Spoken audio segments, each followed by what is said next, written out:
Mais uma questão aqui do livro do Healy de resistência, questão 1.17,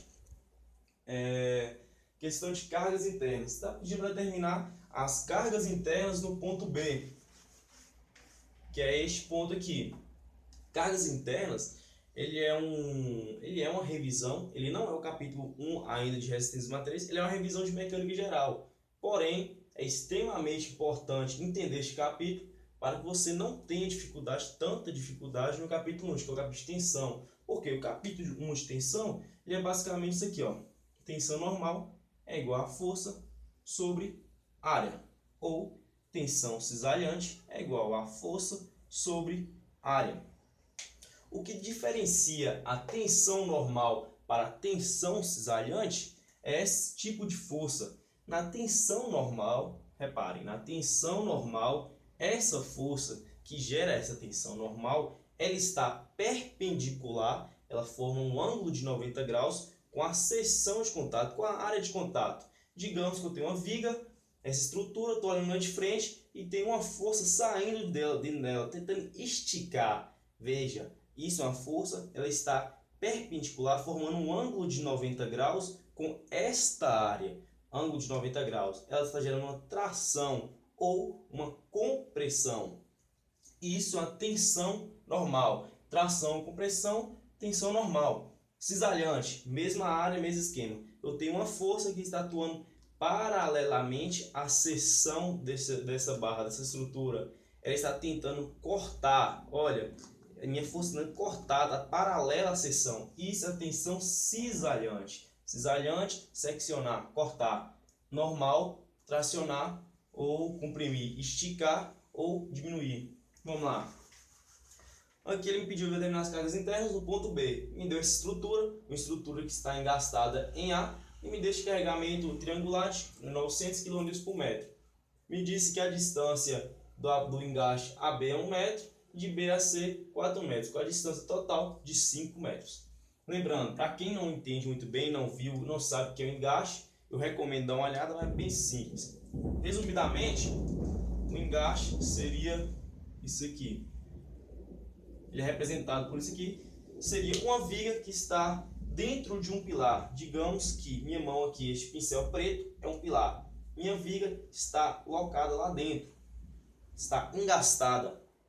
Aqui eu vou colocar algumas forças para baixo. Essa peça, essa viga, tenta rotacionar por causa dessas forças que está sendo aplicada aqui no sentido horário. Mas este engaste, que é fixado dentro da parede, ele segura, ele gera um momento do mesmo valor contrário para resistir. Então eu gero uma força para cá, ele tenta rotacionar. Só que aqui eu gero um momento contrário do mesmo valor para que esteja em equilíbrio. É isso aqui. Vou colocar umas forças aqui, por exemplo, digamos que tem isso aqui, não vou colocar valor. Essas forças aqui de preto estão tentando rotacionar essa peça no sentido horário. Porém, o engaste ele resulta no momento contrário do mesmo valor que essas forças estão gerando no momento, o momento que essas forças estão gerando, contrário, para que isso esteja em equilíbrio. O momento desse, mas isso aqui vai dar zero, então está em equilíbrio. O momento, neste caso aqui também, este engaste vai gerar uma resultante para cima, na vertical, pode gerar também para baixo, neste caso vai ser para cima, e uma na horizontal. Vou dirigir aqui para a esquerda, esse aqui vai ser zero neste caso. Então, engaste ele é uma reação de terceiro gênero, ele evita momento, deslocamento vertical e horizontal. Momento, força na vertical e horizontal, neste caso. Vamos lá. Outro aqui seria o apoio fixo. Geralmente ele é dado por isso aqui, ó. Ou ele pode estar fixado aqui no piso, na parede. Tanto depende da didática do livro, mas geralmente é dado assim. O apoio fixo, imagine que ele seja um pilar. Pode ser um pilar como exemplo. Um pilar que resista a esforços aqui na vertical de compressão ou de tração e que ele resista a movimentações na horizontal. Porém, ele não resiste a rotações. Então, ele é de um segundo gênero que resiste a esforços na vertical, neste caso, vertical para cima ou para baixo, tanto para direita ou para esquerda, neste caso. Este é apoio fixo, segundo gênero, duas reações. E por último, o apoio móvel, ele é dado assim ou com rodinhas. Vamos lá. Vamos imaginar que isso aqui seja um apoio móvel. As rodinhas estão aqui embaixo, várias rodinhas aqui embaixo. E eu aplico uma força aqui na horizontal. Esse apoio ele vai acontecer o quê? Ele vai acontecer para a direita, vai deslocar para a direita. Porém, rodinhas aqui embaixo. Se eu aplicar a força de cima, ele vai resistir, vai ficar parado. Então, o apoio móvel resiste a uma reação. Digamos que, neste caso aqui, seria a reação para cima, não na vertical. Porém, neste caso, o apoio móvel pode vir nessa situação. Rodinhas aqui. Então, ele aconteceu o que? Ele virou, tá bom, para cá. Aqui tá as rodinhas. Se eu aplicar uma força para baixo aqui, ele vai descer. Porém, se eu aplicar aqui, ele vai resistir. Este é o apoio móvel.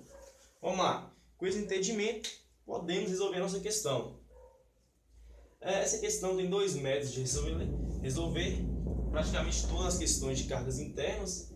Ou você poderia calcular o RA, o MA e calcular depois as cargas internas, pegando da direita para a esquerda. O que eu estou falando? Vou seccionar, vou cortar essa peça aqui no ponto B, na metade, cortei, dividi minha figura em dois, dividi este triângulo para cá, tem um retângulo para cá e este trapézio para cá.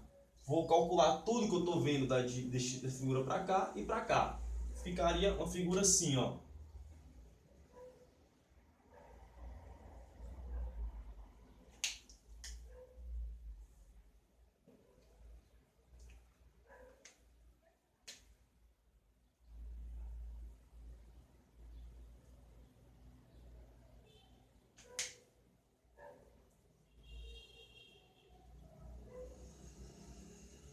De preto aqui é a minha viga. Vamos lá. Aqui é o ponto A, B, C. O que eu disse? Cortei minha figura no ponto B.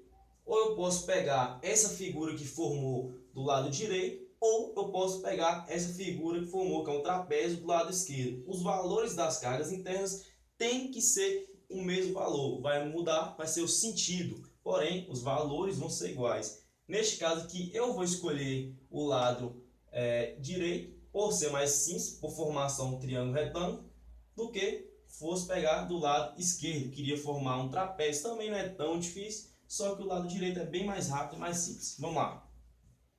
Vou seccionar a peça.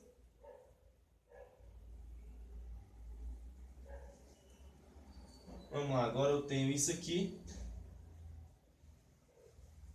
Minha peça agora tem 4 metros de comprimento. 4 metros. Quando secciono, vai aparecer as cargas internas. Uma carga interna paralela à seção, meu corte foi na vertical, certinho. Então vai gerar uma reação aqui na vertical. Eu vou arbitrar que ela esteja para baixo. Eu sei que ela está para cima, mas eu vou arbitrar para baixo para dar uma explicação até melhor. Vou chamar ela de VB, não importa. Vou arbitrar que tem uma força aqui na horizontal perpendicular ao meu corte. Vou chamar de NB. E vou dizer que tem um momento, gerou um momento aqui de carga interna que eu vou chamar de MB. No sentido horário, eu estou arbitrando. Eu posso arbitrar o sentido que eu quiser. Quem vai me dizer que está correto o sentido vai ser o sinal de minha equação. Já já vou chegar lá. Aqui eu tenho o meu carregamento. Aqui neste carregamento vai gerar uma força resultante, vou chamar de FR. Como que eu vou calcular a força resultante? Força resultante de um carregamento triangular vai ser a carga vezes o comprimento dividido por 2. O que é isso aqui? Carga dividido por 2. Se for reparar um pouquinho mais, isso aqui é a área de um triângulo retângulo. Base vezes a altura dividido por 2. A mesma coisa que acontece no carregamento retangular. A força resultante é base vezes a altura. A mesma coisa repete aqui. É a área do triângulo retângulo. Base vezes a altura. A altura seria a carga. comprimento aqui seria a base, dividido por 2. Dividido por 2 por quê? Um triângulo retângulo, ele nada mais é do que um retângulo dividido por 2. Aqui eu tenho um retângulo, triângulo retângulo, aqui eu tenho outro. Então, a área do retângulo seria base vezes altura, já que o triângulo retângulo é a metade, base vezes altura, dividido por 2. Nunca mais esquece isso. Vamos lá, continuidade. Esse aqui vai ser meu diagrama de corpo livre. Vou chamar ele de... Vou colocar aqui DCL. Diagrama de corpo livre. Outra coisa que a minha força resultante está atuando a 1/3 da minha base maior. O que é isso? A força resultante, FR, força resultante de carregamento triangular, está situada, localizada a 1/3 da minha base maior. Minha base maior é essa, eu peguei 4 dividido por 3, deu 1,33 metros. Essa distância, vou ter que colocar aqui de preto. Essa distância do ponto B até a força resultante tem 1,33 metros. E o restante vai ter 267, só confirmar. 267, valores arredondados. 267 metros. Isso aqui é para ficar mais simples. Vamos lá. Tenho minha força resultante, sei onde que ela está sendo aplicada. Já arbitrei minhas cargas internas, posso continuar minha questão. Próximo passo, segundo passo, é aplicar as minhas equações de equilíbrio. Somatório das forças em isso é igual a zero. Eu estou convencionando que tudo que tiver para cima é positivo. Convenção. Vamos lá. Para cima é positivo. Minha força resultante está para baixo. Então é menos FR. Eu disse que meu VB também está para baixo. Então é menos VB. Não tenho mais nenhuma força na vertical. Isso tudo tem que ser igual a zero. Força resultante eu não calculei. Vou calcular aqui agora. Força resultante é igual. Eu disse que é igual a carga, né? A carga não é 900 kN. Vezes o comprimento é quanto? 4 metros. Dividido por 2. Outro ponto. A carga não é mais 900 kN dividido por metro. Por quê? 900 kN era aqui no topo. A 5 metros de comprimento. Agora eu estou pegando aqui ó, o triângulo retângulo a 4 metros de comprimento. Mas é bem simples. Repara bem. Podemos resolver isso por semelhança de triângulo. 900 kN dividido por metro estar para 5 metros, assim como meu W aqui, ó, que eu vou chamar aqui ó, de W, que é minha nova carga, W estar para quantos metros agora? Está para 4 metros. Logo, meu W vai dar 720 kN por metro. Confirmar isso aqui. 720 kN por metro. Beleza. Agora joga ela aqui, ó. Força resultante. Força resultante é igual a carga, 720 kN por metro, vezes comprimento, 4 metros, dividido por 2. Logo, minha força resultante vai ser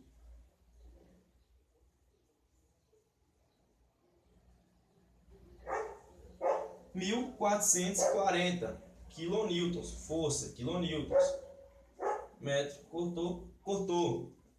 Só confirmar. Isso. Vamos lá. Minha força resultante, que eu acabei de achar, é igual a 1.440 menos VB. Isso tudo é igual a zero. Vou apagar aqui para não ficar tão carregado. Vou apagar aqui também. Vamos lá. VB. Vou passar meu menos 1.440 para depois da igualdade. Vai ficar positivo. Com o negativo aqui do meu VB. Ficou que minha força é igual a menos menos 1.440 kN. Então, minha força cortante é igual a 1.440. O que implica esse negativo? O que isso aqui me indica? O que isso me fala? Ele me fala que o sentido que eu arbitrei, lembra que eu falei, eu estou arbitrando, não sei se está certo. Ele me fala que o sentido que eu arbitrei está errado, está ao contrário. Eu venho aqui, coloco aqui e sei que ele está para cima. Aí eu vou e analiso um pouquinho. Eu tenho uma força resultante para baixo, não tem outra força. Para que isso esteja em equilíbrio, eu tenho que ter uma força do mesmo valor contrária a ela, que é o meu VB. VB para cima, força resultante para baixo. A soma dessa operação vai dar zero. Está em equilíbrio. Meu VB está correto. O segundo passo aqui seria o somatório das forças em em X é igual a zero. Eu estou convencionando que tiver da esquerda para a direita é positivo. Eu só tenho meu NB igual a arbitrei para a esquerda, não tem outra força na horizontal, igual a zero. Então, meu NB é igual a zero. Agora, por último, somatório dos momentos em qualquer ponto tem que ser igual a zero. Vou convencionar com o sentido anti-horário positivo. Somatório dos momentos em qualquer ponto tem que ser igual a zero, para que essa estrutura esteja em equilíbrio. Eu vou escolher aqui meu ponto B. Vamos lá. De momento, nessa estrutura, quem eu tenho de momento? Eu tenho um momento já aqui do engaste, que eu disse lá, que eu expliquei, para que esteja em equilíbrio, eu tenho que ter um momento aqui já no engaste. Vou ter aqui, eu arbitrei que ele era sentido horário, que eu disse que é negativo, então é menos MB, não multiplica por distância, momento aplicado, não multiplica por distância, MB, beleza. Tenho minha força resultante, lembrando, momento é igual a força vezes distância, distância perpendicular a essa força. Eu tenho uma força aplicada aqui nessa peça, ela tem um ângulo de 90 graus com ela, ela gera um momento, ela tenta rotacionar essa peça no sentido horário. É o que acontece aqui com minha força resultante. Ela tenta rotacionar essa peça aqui neste ponto B no sentido horário, que eu disse que é negativo. Então, menos força resultante, quanto que vale minha força resultante? 1.440 vezes a distância até o ponto que eu escolhi. Escolhi o B, a distância até ela é igual a 1,33 metros. Não tenho mais força, nem momentos aplicados. Isso tudo tem que ser igual a zero. Vamos lá, vamos fazer a conta. 1.440 vezes 1,33 vai ser igual a menos MB menos 195,2 igual a zero. 1.915 igual a zero. Momento em B é igual a menos... Não, vou fazer mais devagar. Aqui tem um menos. Menos passa depois da igualdade positivo. Só que eu tenho menos do momento em B. Então, meu momento em B vai ser igual a menos 915,2 o que? Quilonewtons vezes metro. Quilonewton, metro. Quilonewton vezes metro. Essa é a minha resposta. Meu momento que tem que ser, que tem que existir neste engaste, nessa estrutura, quer dizer, no engaste não, desculpa, neste ponto, para que essa estrutura esteja em equilíbrio. Momento negativo, novamente deu um valor negativo, implica que meu sentido, que eu arbitrei, está errado, ele está no sentido anti-horário. Vamos lá, vamos dar uma analisada. Eu tenho uma força que tenta rotacionar essa estrutura no sentido horário, eu tenho que ter um momento com o mesmo valor, no sentido oposto. Então, confere, sentido horário, anti-horário. Isso, fazendo a operação das duas, seria igual a zero. Está em equilíbrio. Essa questão é somente isso, essas três cargas internas. Se te pedisse tensão, ele dá uma seção transversal e seria só aplicar na fórmula. A tensão normal seria igual a zero, porque não tem uma força normal perpendicular à seção. E a cisalhante seria usando essa força aqui com a área dada. Espero ter ajudado. Vamos lá.